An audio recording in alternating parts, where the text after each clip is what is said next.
Yeah, hi, Sundara Ramireddy from RCP Technologies.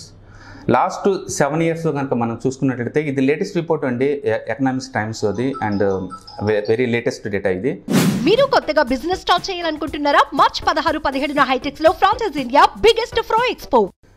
ఈ month ఫిబ్రవరి 12th data అనమాట. ఇది latest data ప్రకారం లాస్ట్ 7 ఇయర్స్లో అవుట్ ఆఫ్ ఎవ్రీ 4 మ్యూచువల్ ఫండ్స్లో 3 మ్యూచువల్ ఫండ్స్ అండర్ పర్ఫామ్ చేస్తుందండి.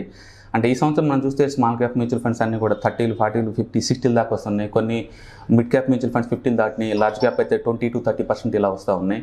అంటే ఓవరాల్గా మనం ఇండివిజువల్గా మ్యూచువల్ ఫండ్ పర్ఫార్మెన్స్ చూసుకుంటే కనుక చాలా బాగా వచ్చిందని మనకు అనిపిస్తుంది. బట్ వీటిని కనుక వాటి బెంచ్ మార్క్ ఇండెక్స్తో కనుక కంపేర్ చేసినప్పుడు అండ్ ఆల్మోస్ట్ 76% అంటే ఆల్మోస్ట్ ఎవ్రీ 4కి 3 మ్యూచువల్ ఫండ్స్ అంటే బెంచ్ మార్క్ ఇండెక్స్తో పోల్చుకుంటే అండర్ పర్ఫామ్ చేస్తున్నాయండి. అంటే దాన్ని బట్టి మనం ఊహించుకోవచ్చు. మీరు అందుకని మ్యూచువల్ ఫండ్స్ పర్ఫామ్ చూసినప్పుడు దాన్ని సపరేట్గా అలోన్గా చూడొద్దండి. డెఫినెట్గా బెంచ్ మార్క్ ఇండెక్స్తో మీరు కంపేర్ చేయండి. తద్వారా మనకు అర్థమవుతూ ఉంటుంది అనమాట.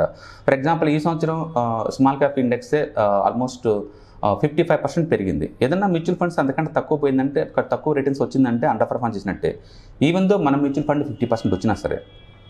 అలాగే లార్జ్ క్యాప్ ఈ సంవత్సరం 24% వచ్చింది. ఏదన్నా లార్జ్ క్యాప్ మ్యూచువల్ ఫండ్స్ అంతకంటే తక్కువ వచ్చిందంటే అండర్ పర్ఫామ్ చేసినట్లు లెక్క అనమాట.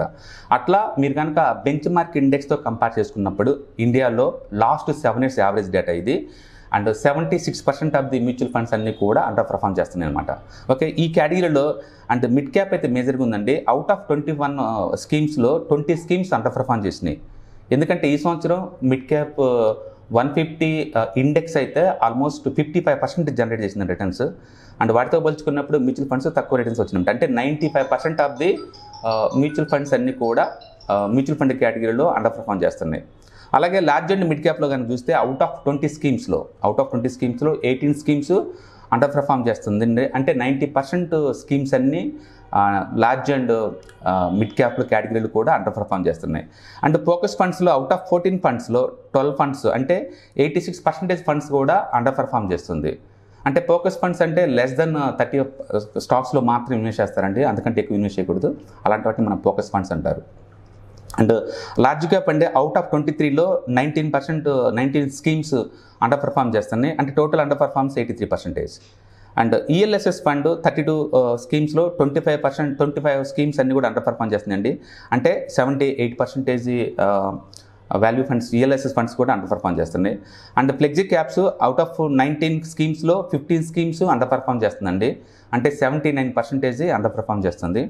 అండ్ స్మాల్ క్యాప్లో 13 స్మాల్ క్యాప్ కేటగిరీ ఉంటే ఇందులో 3 అండర్ పర్ఫామ్ చేస్తుందండి. అంటే 23. అండ్ కాంట్రా అనుకోండి 3 ఫండ్స్లో అవి మొత్తం పర్ఫామ్ చేస్తున్నాయి. అంటే ఇక్కడ మనం బాగా చూసామనుకోండి, ఒక స్మాల్ అండ్ వాల్యూ ఫండ్ ఈ రెండు కొంచెం బాగా పర్ఫామ్ చేస్తున్నాయండి. మిగతా మొత్తం 7 ఇయర్స్ టైం ఫ్రేమ్లో కనుక చూసుకుంటే అండర్ పర్ఫామ్ చేస్తుంది. ఎందుకు నేను స్మాల్ క్యాప్లో అండ్ మిడ్ క్యాప్లో మ్యూచువల్ ఫండ్స్లో కూర్చుంటే రిమైనింగ్ వాటిలో మ్యూచువల్ ఫండ్స్ వద్దు అంటే రీజన్ ఇదే. ఎందుకంటే long term point of view అవి కూడా ఇండెక్స్ని బీట్ చేయలేవు అనమాట. ఓకే, ఇక్కడ చూసామనుకోండి ఒక స్మాల్ క్యాప్ మాత్రమే అవుట్ ఆఫ్ 13లో 3 స్కీమ్స్ మాత్రం అండర్ పర్ఫామ్ చేసింది. అంటే రెస్ట్ ఆఫ్ ది ప్యాక్ అంతా కూడా పర్ఫామ్ చేసింది. అంతే ఫండ్ మేనేజర్ యొక్క పర్ఫార్మెన్స్ పీక్ లెవెల్లో బాగా ఉండేది కేవలం స్మాల్ క్యాప్స్లో మాత్రం పర్ఫామ్ చేస్తున్నారు. మిగతాయి మొత్తం కూడా లాంగ్ టర్మ్ పాయింట్ ఆఫ్ వ్యూలో they are unable to beat the index. ప్రతి 4 ఫండ్స్లో 3 ఫండ్స్ అండర్ పర్ఫామ్ చేస్తుందంటే మీరు చూసుకోండి. అందుకే మ్యూచువల్ ఫండ్స్కి వెళ్ళినప్పుడు మనకు చాలా కన్ఫ్యూజ్ అవుతూ ఉంటాయి. రకరకాల పేర్లతో ఉంటాయి, రకరకాల ఫండ్ హౌసెస్ నుంచి అన్నీ వస్తూ ఉంటాయి. బట్ అవన్నీ కూడా రెస్పెక్ట్ బెంచ్ మార్క్ ఇండెక్స్ని బీట్ చేయడంలో ఫెయిల్ అవుతున్నాయి. కాబట్టి మీకు ఈ ఫండ్స్ చూసుకోవటంలో కనుక కన్ఫ్యూజన్ కనుక అయితే స్ట్రైట్ అవే ఇండెక్స్ ఫండ్లో పెట్టేసేయండి.